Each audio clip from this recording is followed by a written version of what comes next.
Hi, I'm Renee Miles of H12, and I've been asked to supply a video, 3 to 5 minutes, demonstrating the effectiveness of our organization's programming. So I will try to do that. That's challenging. Folks hear about our organization through word of mouth. We are connected with some churches, with some local programs, and family and friends, of course. And by word of mouth, people come to us. And I thought the best way to demonstrate our effectiveness might be through illustrating some stories of people that we've worked with. I got permission from these folks to share with you a little bit of our contact with them. And in terms of tangible results, hope. I hope that we're offering hope, and that's not always very tangible. But the people do walk away with some hope, and they have been helped. Allie, we learned about, was needing some help in prison. We supplied her commissary for about 3 years. We learned that her family just was struggling to do that. Richard was probably the beginning of H12. Over 20 years ago, I met Richard when I was working downtown in Holland, and he was living in a tent on the railroad tracks. He had come in from Indiana, and we walked with Richard in his life, and it helped him to get an apartment and a vehicle, and he's still doing well to this day. And then we have Amanda and Andrea, and both ladies came out of incarceration at different times and didn't have any place to go, and we learned about them, and they stayed here at H12 and were able to get themselves back on their feet and reestablish new lives. And then we had Abe, who came to us while he was struggling with drugs, and he went into recovery from here. Greg has stayed with H12 throughout the years, and he still works with H12. He resides downtown in a men's shelter now, but he pays for a room. And this year, we learned about some people, some folks having trouble. They were being inspected by the city for home repairs and having trouble getting the home repairs done themselves. And Greg went and did the repairs, and we were able to get 4 people off the inspection list this year. And Jeff here was separated in the middle of a divorce and wasn't ready for homelessness, and he stayed with H12 until he could get on his feet.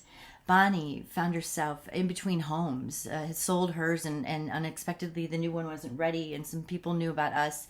She came and stayed with us until it was ready. And when she did get into her new home, she needed some help too. We were able to help her get her plumbing and her electric up to specs. It was an old home she'd purchased, a single lady. So that's a little bit of different work. Jackie and her kids stayed with us through some marital problems, and she's back home. Sadie works with H12. Through some disabilities, she isn't able to work in all venues, but she works a little bit with H12, and she's here once a week for a couple hours, and she helps with the animals and deals with people and is an incredible blessing to us here. Ari and her family receive groceries from H12 when they need them. There's other things here that I mean, there's other things that go on here that I don't have pictures of, quite a few things. Some examples of those, children during COVID who were having to do school from home, who needed computers.